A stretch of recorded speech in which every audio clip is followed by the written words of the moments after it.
Boa noite, doutor Tomás, tudo bem? Olá, boa noite, tudo ótimo. Eu vou fazer aqui uma breve apresentação, né, da sua pessoa, do currículo e o que a gente vai tratar aqui um pouco nessa live.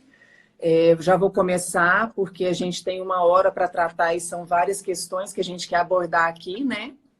Então, vou dar Perfeito. início.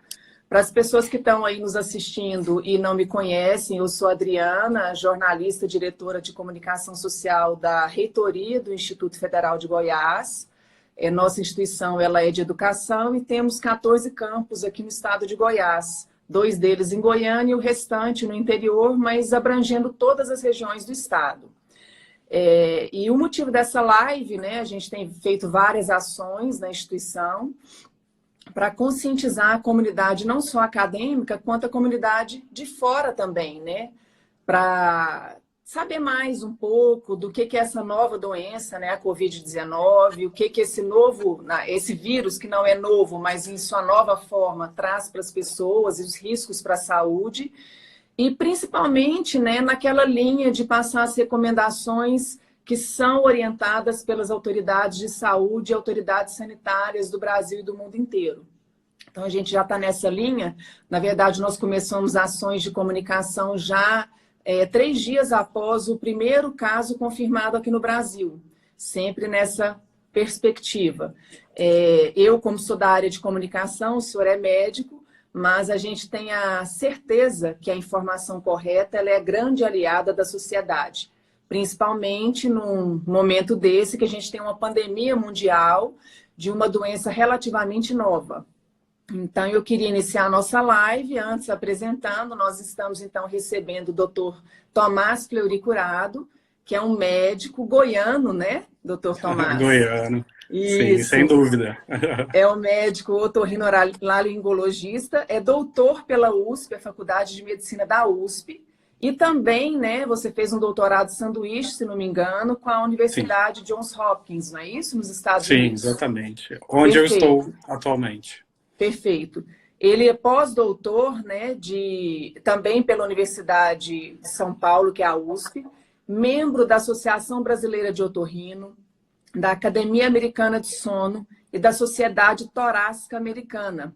E atualmente, ao que você já mencionou, você é pesquisador, né, da Escola de Medicina da Johns Hopkins University, do Departamento de Pneumologia e Medicina Intensiva. Perfeito. Então, é uma honra para nós ter, além de um médico, nesse momento, um pesquisador, né?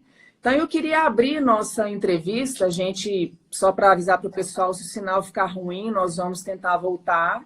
A gente fez um roteiro prévio, porque são muitas informações, e eu quero começar pelo básico, né? O que é esse novo coronavírus? Como que ele atua no organismo das pessoas infectadas? E por quais razões, né, que ele leva a complicações que podem, inclusive, resultar em morte? Perfeito. Então, Adriana, o coronavírus é uma família de vírus que a gente conhece tem bastante tempo. O que é especial desse vírus? É a capacidade dele de pular de um hospedeiro para o outro, de uma espécie de animal para o outro. E quando ele faz isso, ele muda o que a gente chama de virulência, que seria o quão agressivo o vírus é. Tá? Então, a gente teve, antes dessa pandemia agora, a gente teve 2 episódios de epidemias do mesmo vírus, né? O vírus base é o mesmo. Então, em 2003, a gente teve o que a gente chamou de SARS-CoV, que SARS quer dizer síndrome respiratória aguda severa, em inglês, tá bom?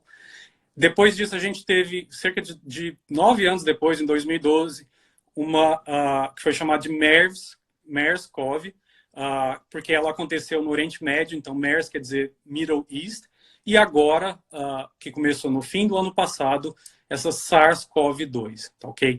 Esse vírus, ele teve início em Wuhan, ele provavelmente contaminou, pelos últimos trabalhos, a gente viu que ele passou para o morcego e provavelmente teve um hospedeiro intermediário, e aí ele ganhou uma grande virulência e aí ele passou a infectar. Primeiro aquela região, com uma epidemia, onde já chamava atenção, os casos foram acentuados, e através, né, da globalização, das viagens, isso Sim. foi passando e tomou, hoje, infelizmente, tomou conta do mundo, né? A gente Sim. tem, eu não estou acompanhando de ontem para hoje, eu não vi, mas estava em quase 200 países, né? E os países Sim. que eles ainda estão falando que não tem, provavelmente não está sendo testado, mas já tem a doença nesse país. Então, isso seria esse coronavírus. E por que que ele traz aí um risco maior do que talvez o novo formato dele e complica a situação clínica médica de muitos pacientes, levando até a morte? O que que ele traz para o organismo? Perfeito. Então, esse vírus, o novo vírus, né, o SARS-CoV-2, ele é capaz de causar desde um resfriado simples até um quadro respiratório bem perigoso, bem problemático, tá? O que ele tem de perigoso ele causa uma inflamação difusa pulmonar, tá, ok? É uma Difusa pneumonia seria generalizada. generalizada. A gente tem aquelas pneumonias que acometem o lobo pulmonar, que é uma região específica do pulmão. Isso normalmente é visto em pneumonia bacteriana. E esse vírus não, a pneumonia acomete todo o pulmão. E isso, de uma forma abrupta, traz bastante risco. O paciente perde a capacidade dele de estar respirando, de estar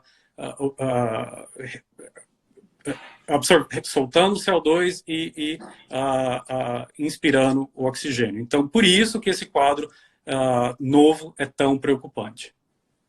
Doutor Tomás, já nesse ponto eu queria fazer inclusive uma pergunta.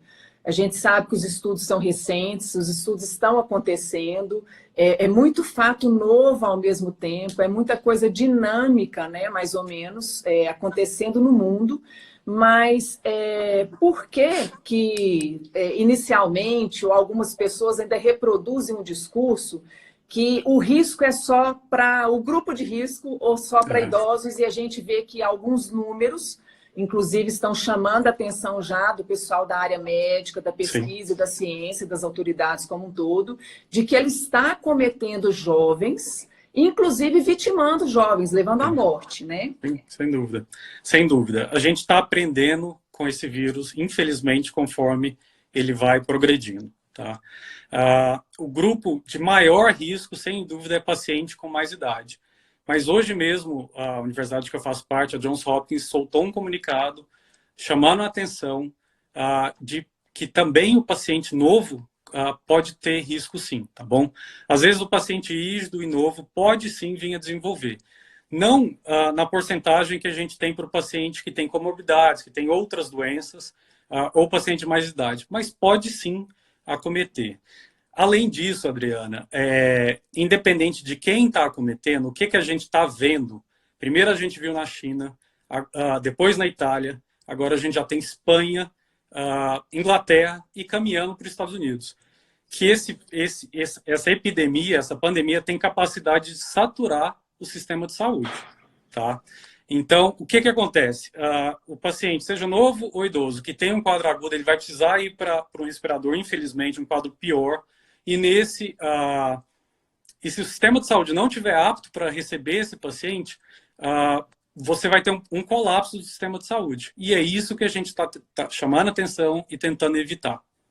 Ou seja, esse colapso não só as pessoas acometidas pelo vírus, mas uma pessoa hipertensa ou alguém que sofre um pequeno acidente, uma queda e requer um acompanhamento médico hospitalar, vai chegar no hospital e não vai conseguir ser atendido. Basicamente, Justamente. Um colapso é isso. Justamente. Ele acomete todos os cidadãos ao redor do mundo, e aí no caso seria no Brasil, não ficarão sem atendimento médico hospitalar. Principalmente o paciente que precisar de um suporte respiratório. Por diversos motivos, mas está chegando num ponto que qualquer atendimento está drenando toda a atenção hospitalar, atenção médica, infelizmente, esses países que já caminharam para uma calamidade, está drenando todo o esforço hospitalar para essa pandemia. Então, não é um problema só de uma idade, é um problema de todo mundo, é um problema da sociedade. Aproveitar que você mencionou o respirador, tem algumas pessoas que não sabem o que é. Eu vou explicar grosseiramente, né? É um equipamento que fica ligado a um aparelho que simula, que contribui para o paciente respirar. Isso é um respirador artificial. E até nesse ponto, a gente vê aí pesquisas e médicos e técnicos no mundo inteiro tentando aprimorar técnicas e desenvolver técnicas.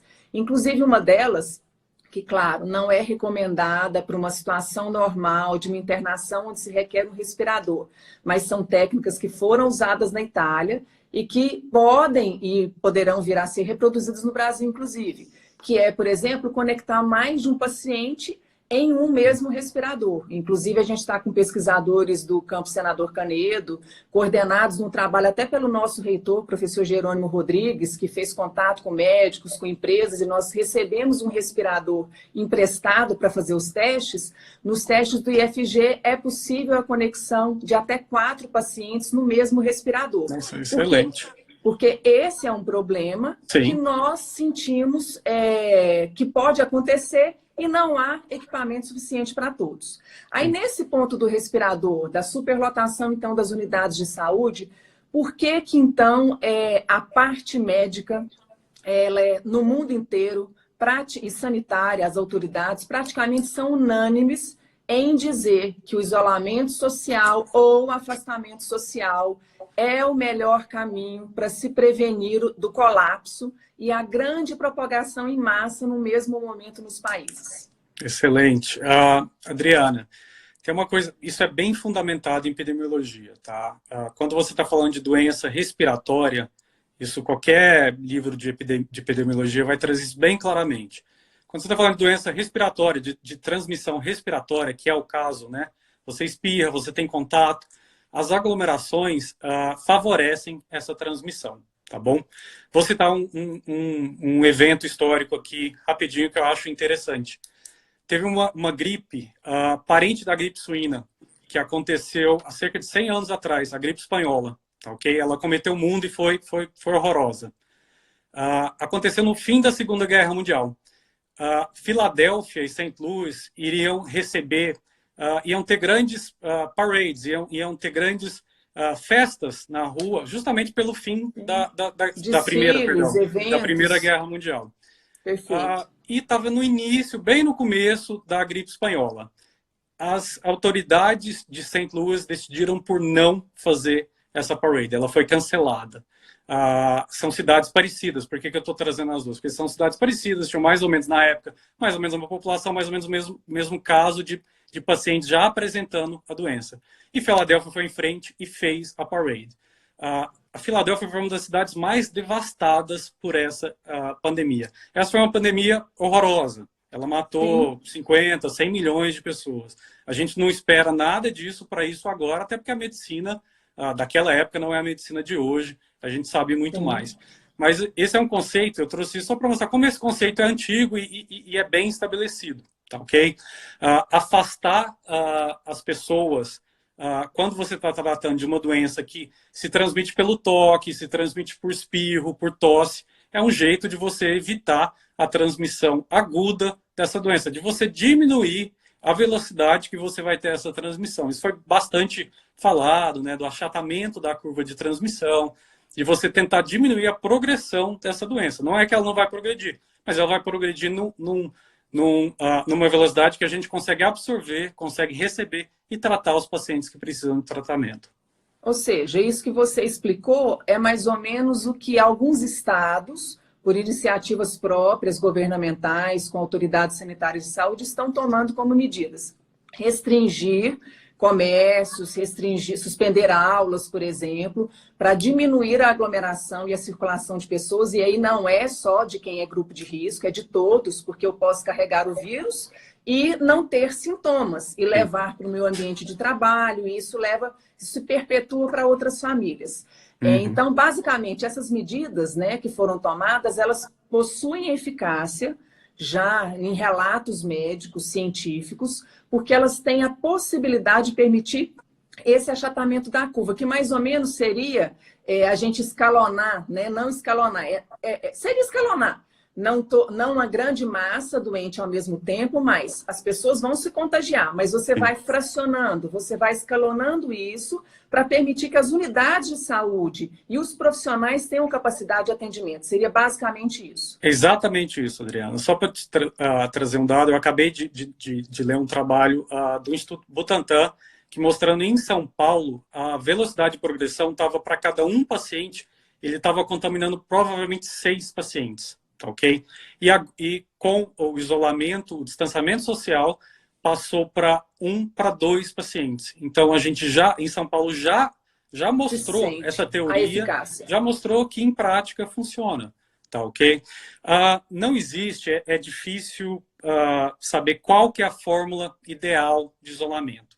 Ele é pregresso, ele é indicado pela Organização Mundial de Saúde, para essa pandemia, ele está sendo claramente empregada, mas não existe uma fórmula ideal. Seria todo mundo em casa, isso tem que ser discutido conforme a gente tem realidade, seja de cada país, em qual grau de infecção está. Até o Brasil é um país continental, né, em cada estado, então isso tem que ser realmente discutido. Mas, sem dúvida, o isolamento ele é inquestionável. Ele diminui essa velocidade, ele traz tempo para preparar e para conseguir tratar quem vai precisar de tratamento perante essa pandemia. Até sobre esse isolamento, um assunto do dia hoje foi a questão lá de Milão, né? De ter dito que se fez uma campanha, porque é uma cidade turística, para as pessoas voltarem à normalidade da vida, porque os dados ainda mostravam a evolução da doença, mas ainda sob controle. Então, foi feita uma campanha publicitária de marketing, as pessoas voltaram a circular, e hoje passa de 4.400 mortos naquele local, e o prefeito veio a público dizer que a ação foi equivocada, porque não tem mesmo a fórmula. Ou seja, estavam no isolamento prévio, saíram do isolamento e aí 15, 20 dias depois, que é normalmente quando os números começam a aparecer novamente, viram o efeito devastador sobre as vidas da comunidade. Sim, exatamente. Inclusive porque você tocou num ponto anterior, a questão dos testes, né? Não só no Brasil,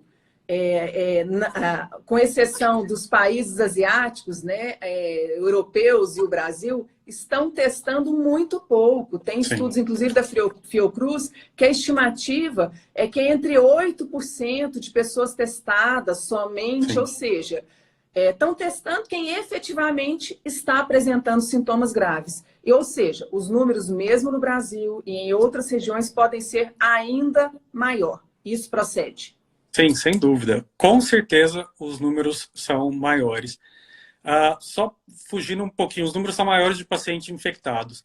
Eu tenho visto muita confusão, então queria esclarecer um pequeno ponto. Está sempre comparando com outras pandemias, com outras epidemias. A gente teve uma recente, acho que a maioria se lembra, que foi do H1N1. Né? Ela foi em 2009 e eu vi muita gente falar o H1N1 matou 150 mil, 600 mil. Isso é um número de estimativa, de óbitos estimados. Isso só vai ser calculado quando essa pandemia de agora tiver passado. Ok? Então, os números, as mortes confirmadas que a gente teve para o H1N1, infelizmente, o Covid-19 já ultrapassou já tem algum tempo, tá bom? A gente está batendo, acho que em 20 mil mortes. Então, o H1N1 ficou para trás e ele ocorreu durante um período muito mais longo, tá? Além disso, último ponto, a gente tinha medicação para conseguir tratar isso melhor. Acho que a gente vai tocar nisso daqui a pouco. A gente está desenvolvendo medicação para isso agora, mas ainda não está claro o que existe em relação ao Covid. Tá bom? Acho que é importante distanciar isso. Eu vejo muita confusão.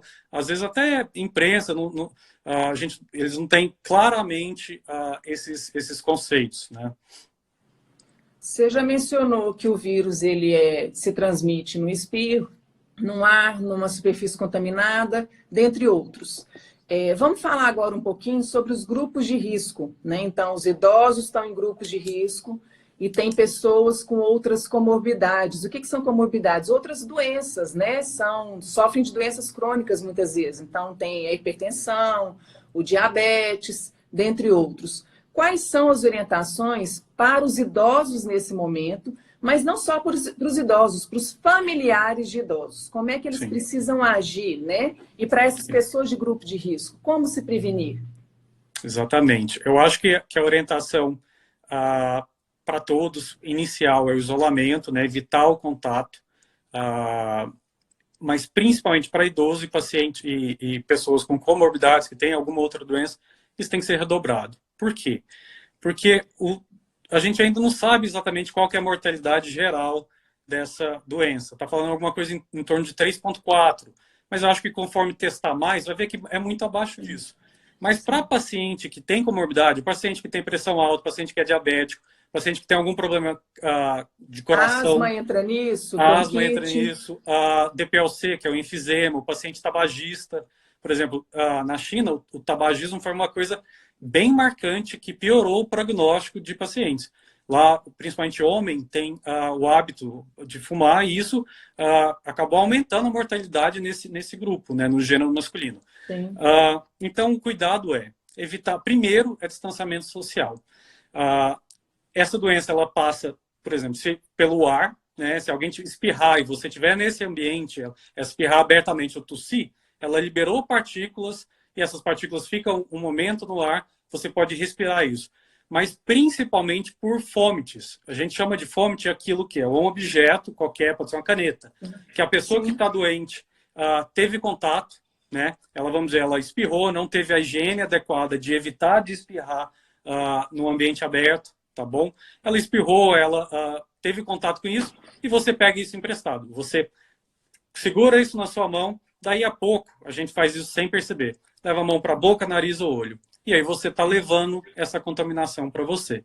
Então, o principal meio de contaminação são os fômites, né? Seria um elevador que alguém doente entrou e apertou um botão, você vai tocar isso e daí a pouco vai entrar em contato com sua face, a mucosa leva essa infecção. Como evitar isso? Doutor Tomás, acabei de beber água. Por exemplo, mães, pais, às vezes é comum compartilhar o mesmo copo, marido e mulher, namorados, né? Pessoas que têm uma certa intimidade, né? E proximidade, às vezes um dá um gole, o outro dá o gole. Isso também é uma grande fonte de transmissão, né? De uma pessoa para outra. Por isso a recomendação também é não compartilhar talheres, copos, toalhas, né?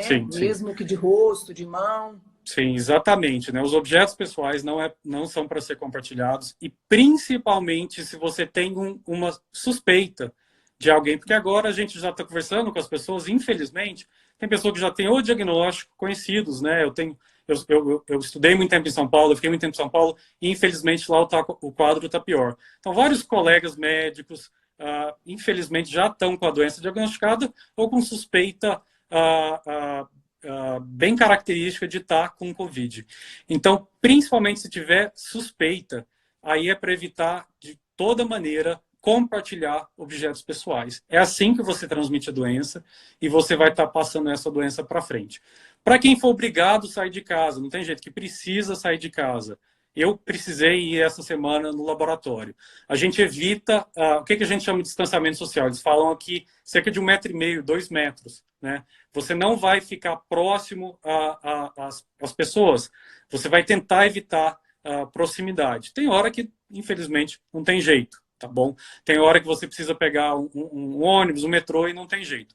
Mas assim que for possível, você vai utilizar álcool na mão, vai evitar de tocar o rosto, vai utilizar álcool na mão, ou vai lavar a mão, água e sabão, água e detergente, água e qualquer produto de limpeza, de uma maneira geral, né? Detergente, sabão em pó, isso mata o vírus, tá bom?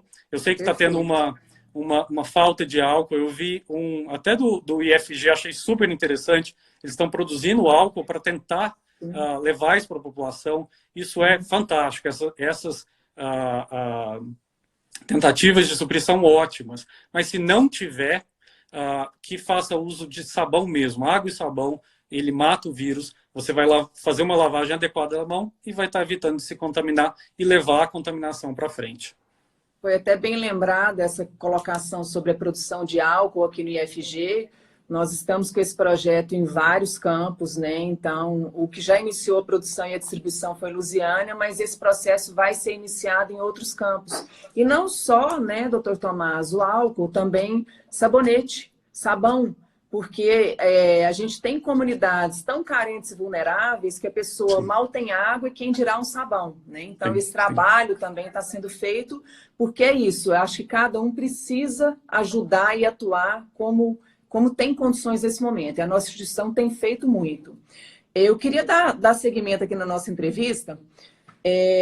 A gente falou um pouquinho antes sobre a questão do problema do colapso do sistema de saúde, que seria uma superlotação, deixando aí desassistidos não só, né, quem está com o novo coronavírus, mas também o restante da população que tem outras doenças.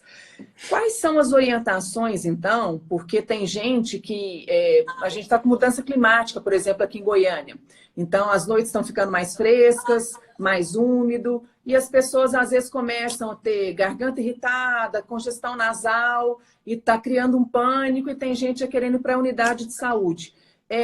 Sintomas leves de gripe, as orientações que a gente vê para as pessoas ficarem em casa, né? Sim, sim. Quando que é o alerta para uma pessoa que tem sintomas, que se assemelham aos sintomas gripais, acender aquela luzinha vermelha? Sim. E antes de fazer contato também, aqui no estado a gente tem números da Secretaria de Saúde, muitos municípios têm também, antes de ir para a unidade. Mas quais são os sintomas de alerta que normalmente se repetem na maior parte dos casos? Perfeito. O principal sintoma de alerta é falta de ar, dificuldade para respirar, tá bom? A orientação é justamente essa, Adriana. Não vá à unidade de saúde, mesmo que seja o Covid, a grande maioria das pessoas vão, infelizmente, desenvolver a doença de uma maneira que não traz problema. A gente vai ser exposto, espero eu, progressivamente, vai desenvolver e não vai ser problema.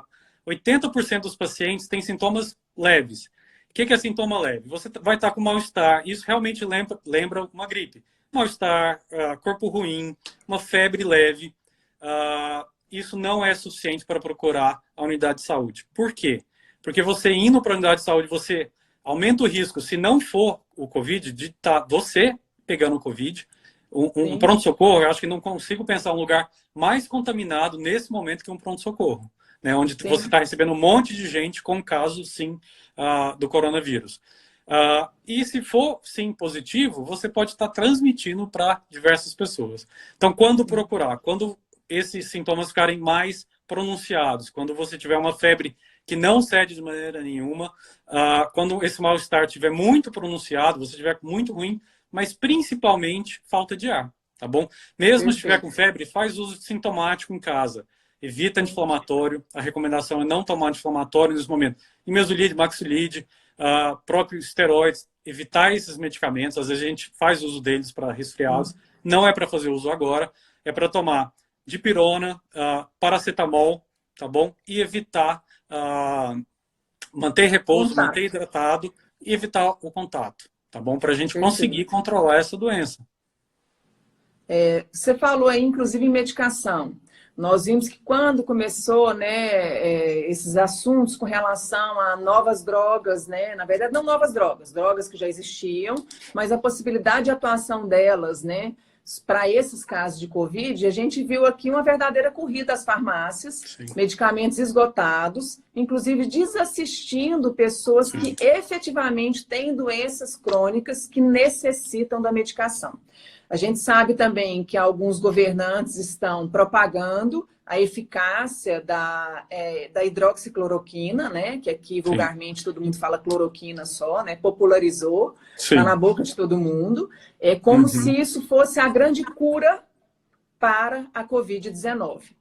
Em que pé que estão esses estudos mundiais, né? De entidades que são referência? Porque o que eu li também a respeito é que existem... Ele atua positivamente em alguns casos, mas que também existem casos de complicações e até intoxicações que podem levar à morte, também com relação à aplicação dessas medicações. Como que está isso na comunidade médica e científica mundial? Perfeito. Então, o primeiro ponto é que a cloroquina e hidroxicloroquina são substâncias diferentes. A hidroxicloroquina é um substrato da cloroquina.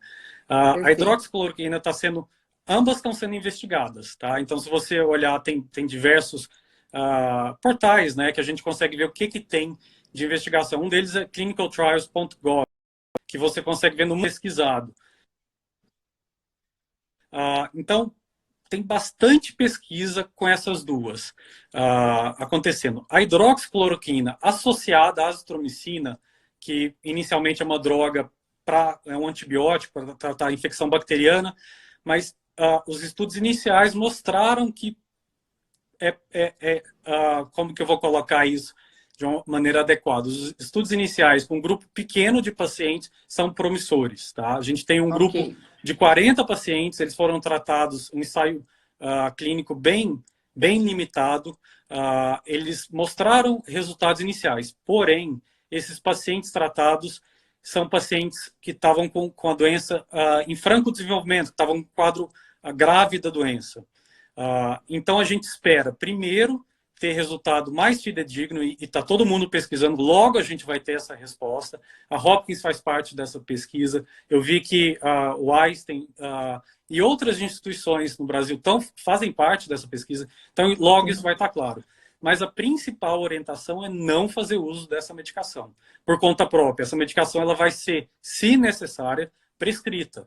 Os resultados ainda estão sendo esclarecidos, não é uma coisa clara, tá bom? Mas ela traz riscos sim. Quais são os riscos? Isso é bem claro, os riscos, e já tem caso de paciente ter usado por conta própria e ter causado problemas, né? Ter causado uma superdose. Essa doença ela é tóxica para a retina, para o olho. Além disso, ela causa problema para a transmissão do impulso elétrico no coração. Então, um dos grupos de risco é justamente o paciente cardíaco. Imagina esse paciente usando essa droga por conta própria, sem um cuidado adequado, sem um acompanhamento médico. Você pode trazer, sim, mais problema do que solução. Ela não foi testada para quadros leves, ela foi unicamente testada para quadro mais agudo, quadro que necessita de internação. Então, para esses quadros, eu vejo com bons olhos esse esforço de tentar liberar a droga, mas a gente precisa esperar, primeiro, resultados mais claros da eficiência dessa droga e, de maneira alguma, fazer esse uso sem recomendação, sem orientação, sem prescrição médica. Não é isso que é para ser feito. Isso vai trazer mais problema. Tá. Nós falamos agora, antes, sobre atrasar a curva do contágio, atrasar a curva de evolução da doença. Como que a população, que seria o quê? A gente sabe que muitas pessoas serão infectadas, mas a gente precisa tentar escalonar esse processo de infecção de pessoas, né? Não ao mesmo tempo, para que o sistema de saúde comporte. Isso nós já entendemos aqui hoje. Como que a população pode contribuir para que essa curva seja achatada, né? Que medidas que a população precisa adotar e como que a população precisa se comportar nesse momento para contribuir e seguindo as recomendações das autoridades de saúde. Sim. Então, primeiro, de novo, é o distanciamento social, respeitar ele, tá ok? Ele pode ser reavaliado daqui a um período por autoridades, mas nesse momento a orientação em voga é essa, respeite o distanciamento social. Outro ponto bem importante é a higiene respiratória. E um dos motivos, né, que acham que alguns países asiáticos estão conseguindo lidar melhor com isso, seriam porque eles têm isso mais claro, a higiene respiratória. O que é isso?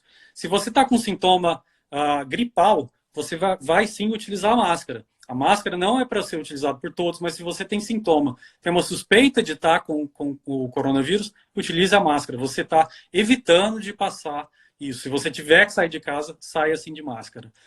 Se for tossir, você vai tossir ou segurando um pano em contato com o nariz e boca, ou vai tossir tampando sua tosse. De maneira alguma, tossir de forma aberta. Escarrar em público, nunca, não faça isso. Você vai estar propagando essa doença.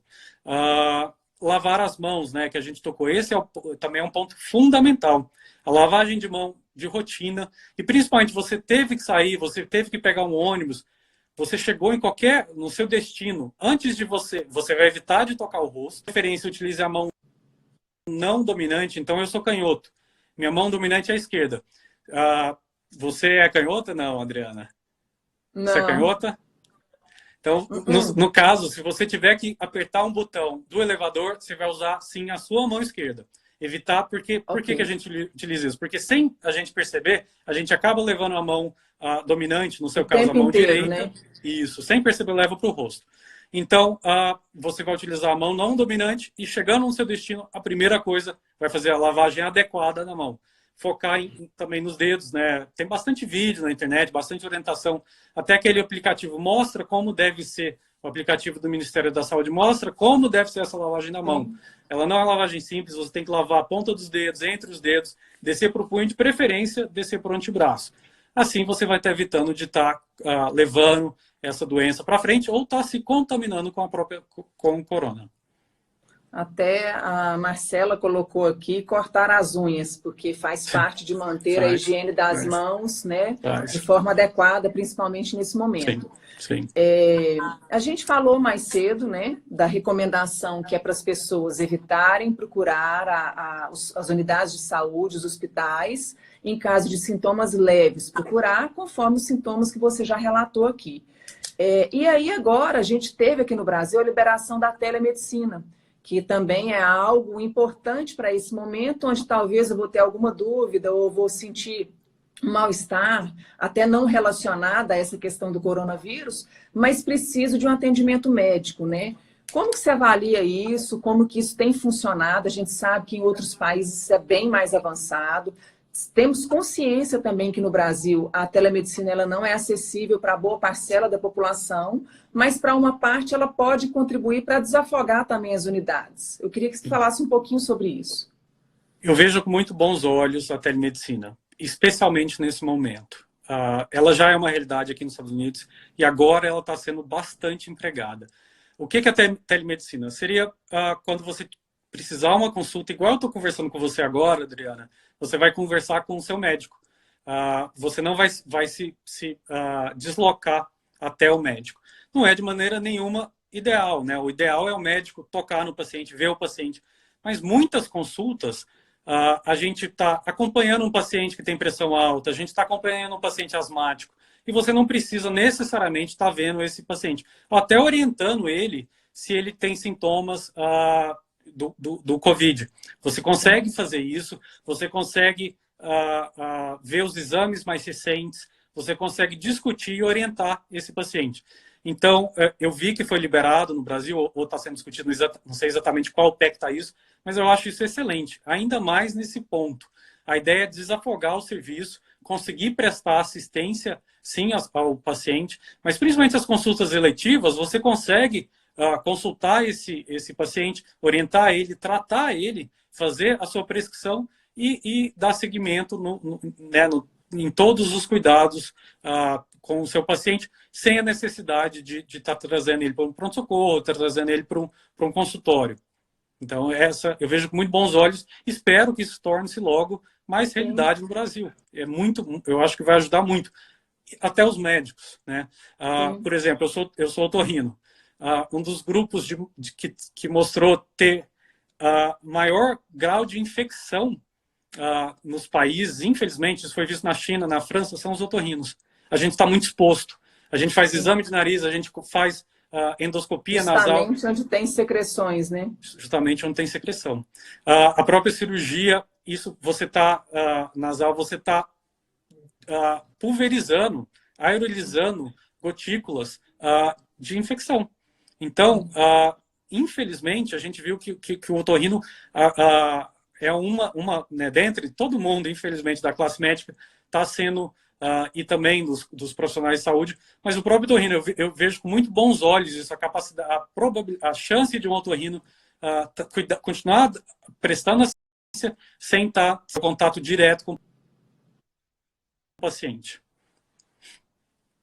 Nós falamos aí das orientações já básicas para quem precisa sair, né, para trabalhar ou, enfim, fazer alguma atividade na rua. Você já passou bem como é que é esse procedimento que a pessoa precisa adotar. Mas, por exemplo, muita gente agora está em casa, seguindo essa recomendação da Organização Mundial de Saúde, das autoridades sanitárias e de saúde aqui no Brasil. pedir compras, né? Mercadorias de um supermercado, de uma padaria. Como que a gente faz com esse material que chega pelo entregador em casa? É preciso higienizar tudo? Eu preciso passar álcool em gel em tudo? Ou lavar com água e sabão, o que é possível de se fazer? Como que eu procedo? Eu sou dona de casa, recebo, vou fazer o quê? Perfeito. Excelente.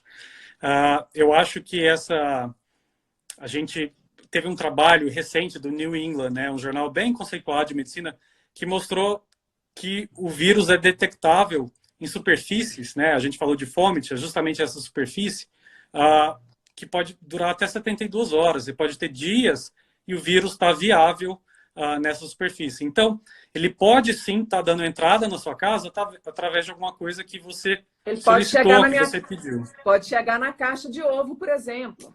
Pode. Então, o ideal seria...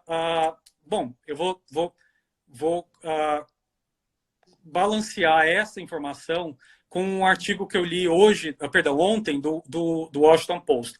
Ele é de um infectologista de Harvard, que ele fala assim, isso foi visto, que o vírus está ali, ele é detectável depois de tantas horas, tá ok? Mas não é para a gente causar... Também existe o cuidado que é necessário, mas também não precisa ter um medo excessivo. Por quê? O que foi visto foi em laboratório, em condições ideais, tá ok? E ele foi visto, ele é detectável ali, quer dizer que conseguiram ver que o vírus está viável ali. Não necessariamente que ele é suficiente para causar uma infecção. Mas vamos falar de uma forma prática aí, tá? Okay. Isso é porque senão as pessoas também vão ficando muito, né, com muito medo de qualquer contato. Tem gente desenvolvendo obsessão por limpeza. A gente começa a ficar, né, numa situação, né, de estado mental e emocional muito de pânico, e não é essa a situação. Não é isso, né? Não é para... Existe, né, o transtorno obsessivo compulsivo de limpeza, a germofobia, não é para desenvolver nada assim. Não precisa disso, tá bom? O que seria ideal? Uma vez que isso der chegado na sua casa, uma coisa que esse infectologista sugeriu seria deixar exposto por um período.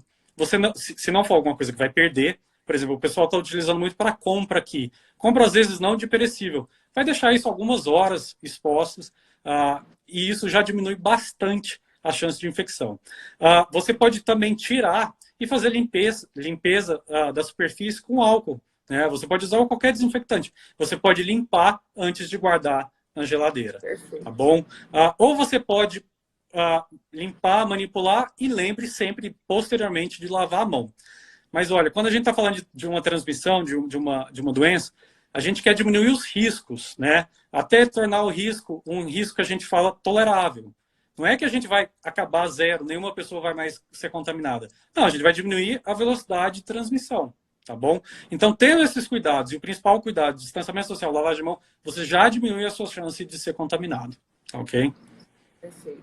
Doutor Tomás, eu queria que, como você está aí num centro de pesquisa, né, da Faculdade de Medicina da Johns Hopkins University, é um pesquisador, eu queria que você comentasse um pouquinho das pesquisas que estão aí em desenvolvimento, né?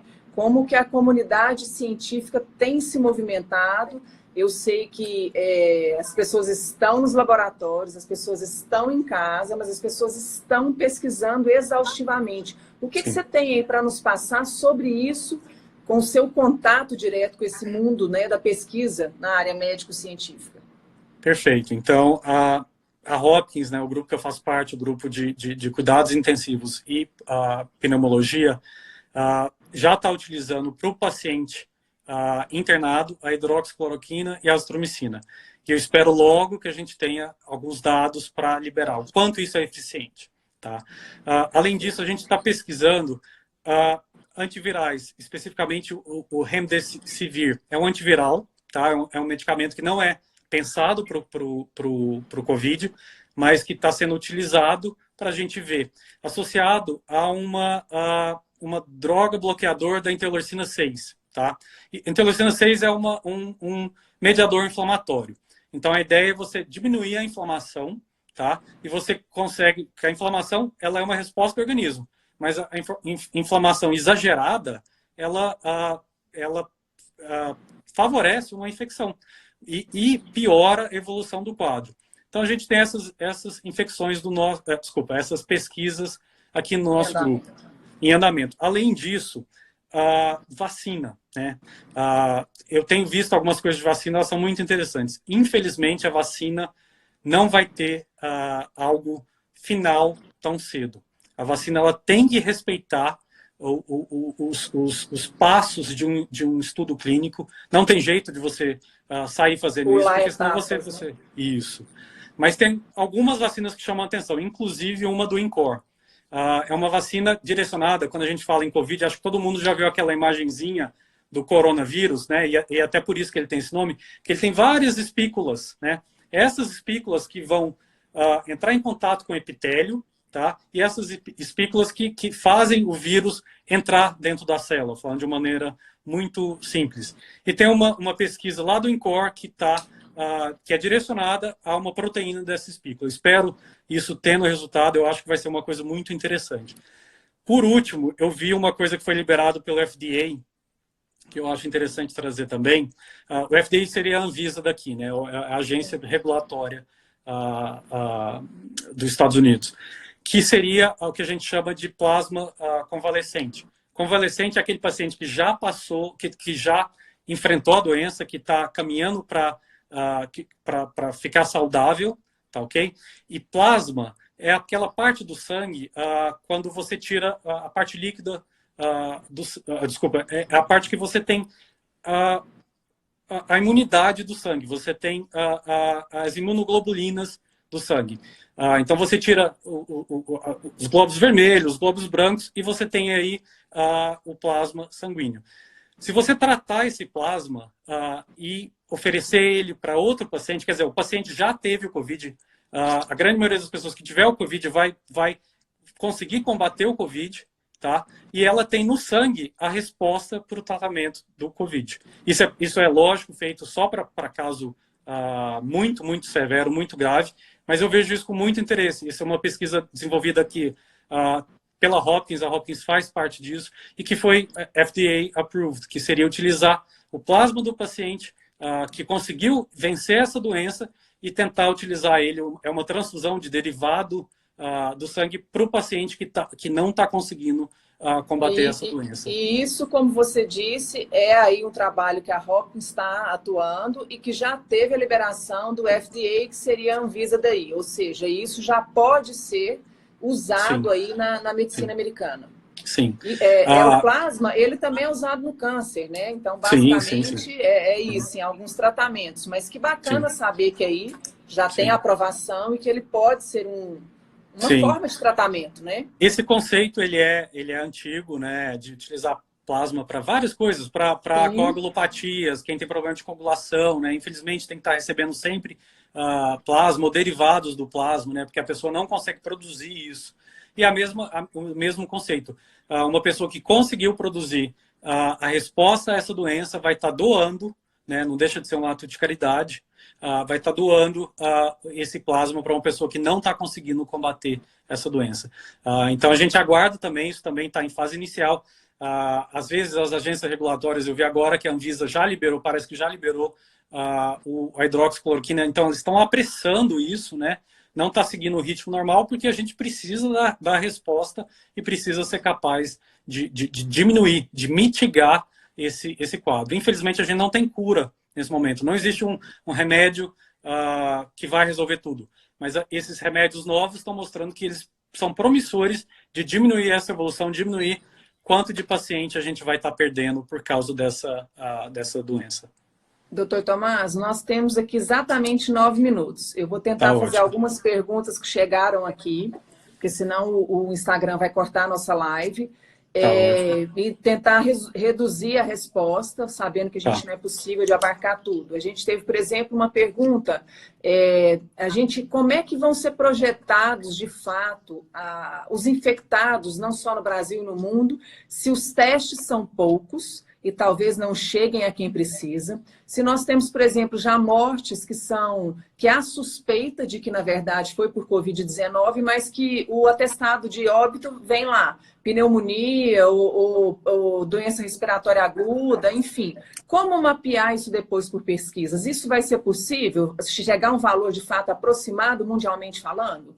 Sim, sim, sem dúvida é possível, foi feito antes. A gente não chega num denominador comum, não chega no número exato, mas a gente consegue projetar quando a gente tiver mais informação, quanto transmite, o quanto infecta, qual é a real letalidade, mortalidade da doença, você consegue projetar quantas pessoas tiveram. Isso é para frente. Eu acho que esse não é o ponto de preocupar. Isso é uma vez que a gente tiver vencido, e a gente vai vencer. Uma vez que a gente vencer essa doença, aí a gente vai estar fazendo esses estudos retrospectivos, que a gente olha para trás para tentar entender o que aconteceu. Eu queria, então, antes da gente encerrar, então, reforçar o isolamento. Adriana, um segundo, rapidinho. Dois pontos que eu vi as perguntas tempo surgindo aqui, e eu achei super interessante. O primeiro é se o álcool que está sendo produzido por outras entidades, se ele tem a mesma eficácia. Tem. Não tem segredo, Sim. assim, não tem grande segredo produzir álcool e a gente consegue mostrar. Então, o álcool que é produzido, que não seja o álcool industrial, ele tem a mesma eficácia. Você vai utilizar o álcool BFG é equivalente, ele só não é um álcool produzido por uma indústria. Sem a menor sombra de dúvida. Aliás, vindo da universidade, vindo de uma fundação, eu confio muito mais do que às vezes... isso é uma percepção. Eu tenho grande confiança do que sai do meu acadêmico. Então, pode utilizar sem preocupação. Sem dúvida, são nossos professores, são nossos químicos, sim, né? Com registro no Conselho de Química. O álcool, inclusive, que foi distribuído hoje, o primeiro lote do adenusiano, ele, inclusive, tem autorização da Anvisa. Então, assim, segue os mesmos protocolos de uma indústria, mas como é uma instituição de educação e pública, não tem a finalidade de comércio, né? É o caso de uma indústria. A eficácia é a mesma. Um último ponto, eu vi a respeito do sintoma nasal. A anosmia tem sido relatado, né? Veio da Sociedade Francesa de Otorrino, que às vezes a primeira coisa que aparece é a anosmia. O que é anosmia? Você perder o cheiro. Olfato. O cheiro e o gosto, as coisas são juntas, né? O gosto funciona junto com o olfato. Então, quando a gente fica gripado, acho que todo mundo já percebeu isso. Nossa, não estou sentindo o gosto da comida, não estou sentindo o cheiro das coisas. Isso pode ser, sim, um sintoma avisando que você tem chance de ser Covid. Isso tem sido visto, então ficar atencioso se isso é um sintoma que pode acontecer. Queria só pontuar essas duas perguntas, achei super interessante eu ver elas passando. Sim. E tem mais uma, que é a grande ansiedade das pessoas. E eu já sei a resposta, mas quero fazê-la para você que é médico, né, e pesquisador. Tem um cálculo, né? Aluno querendo saber, tem um cálculo, servidor, sociedade. Existe um cálculo, uma projeção de quanto tempo isso vai durar? Alguém sabe dizer isso? É possível de saber esse tempo? Essa última pergunta veio para apertar. Porque previsões epidemiológicas são difíceis de fazer. Tem algumas e elas foram faladas, né? Que isso vai durar meses. Infelizmente, a resposta é essa. Mas o vai durar não quer dizer que vai ser sempre do jeito que está agora, tá bom? E eu acho importante a gente, nesse momento, olhar pelos países que já passaram por isso. A China, a própria Coreia. A China eu vi hoje que acho que foram 5 casos novos. Isso é uma notícia para ser absolutamente comemorada. Sim, entendeu? Excelente. Excelente, né? Então, 5 casos de mortalidade, mas mesmo assim é muito pequeno. Você pensa no continente, o tamanho que é a China. Na verdade, isso comprova que a gente está comemorando, que não são as mortes, mas a queda, justamente, né, dessa curva, que é o que a gente deseja. Sim. E comprova que uma hora que você tiver a grande parte da população que tiver sido exposta de uma forma progressiva, criado resposta imunológica, você tem aquilo que a gente chama de imunidade de rebanho, e aí você passou por esse quadro agudo, que é isso agora. Para de ser um quadro que preocupa, passa a ser uma coisa rotineira, não tão preocupante como é agora. Então, antes de encerrar, para reforçar, a gente não chegou nesse quadro ainda de ter a maior parte da população brasileira infectada. Ou seja, ainda vale aquelas recomendações da OMS, das entidades e médicos e autoridades sanitárias pelo mundo inteiro. que o isolamento e o afastamento social ainda são os instrumentos de eficácia para se evitar o colapso e conseguir gradativamente escalonar esse contágio na população. Isso confere. Sim. Sim. Perfeito. Esse eu acho que é o ponto principal de hoje, é manter essa recomendação, ela é muito clara, ela está no mundo.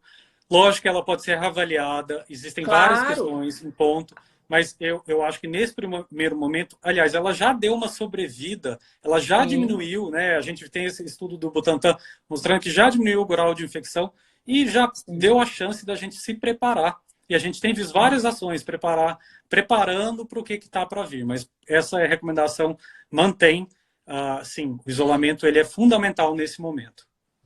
Doutor Tomás, eu gostaria de agradecer, então. Nós entrevistamos o Dr. Tomás Fleury Curado, médico e pesquisador da Johns Hopkins University, lá nos Estados Unidos, fica em Baltimore, e a gente gostou muito.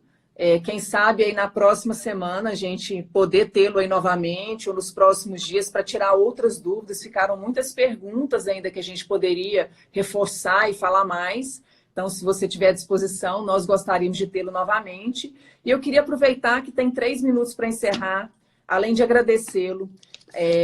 O IFG gostaria de registrar os agradecimentos públicos, não só aos seus professores, pesquisadores, técnicos, alunos que estão trabalhando remotamente, exaustivamente, muitos inclusive seguindo os protocolos de saúde em laboratório, para pensar em soluções para a sociedade, porque é isso que a gente precisa fazer nesse momento, é como nós conseguimos contribuir. E, ao mesmo tempo, parabenizar e agradecer e reconhecer publicamente todos os profissionais de saúde que não só no Brasil, como no mundo inteiro, estão trabalhando exaustivamente, estendendo esse reconhecimento às famílias que estão com a ausência desses profissionais em casa, aos profissionais de segurança pública, defesa civil, serviços gerais que atuam na limpeza das unidades de saúde, como os garis também que atuam na limpeza das nossas cidades, para deixá-las limpas para que isso não se propague, e todas as pessoas que efetivamente estão trabalhando diariamente para tentar enfrentar em conjunto, nesse espírito de união, o Covid e o coronavírus. Muito obrigada, uma boa noite, e a live vai ficar salva e eu faço contato para a próxima live da semana que vem, tá bom? Tá ótimo, Adriana. O prazer foi meu. Só para finalizar, eu estou disposto quando precisar, e eu acho que o ponto que você falou é muito importante. Esse é um momento de solidariedade, a gente está tentando, o brasileiro é solidário, então está na hora de mostrar isso, e a gente tentar ajudar o outro, e a gente vai sim passar por isso, eu não tenho a menor dúvida, a gente está se preparando, e o Brasil, eu estou aqui, mas eu falo como brasileiro, como goiano, né? Eu me vejo aí, eu estou tentando acompanhar o máximo possível, a gente vai passar por isso, e vai ser uma coisa para olhar para trás, e aprender com os erros, mas que vai ficar para trás, tá ok? Perfeito. Boa noite e obrigada a todos que participaram conosco. Até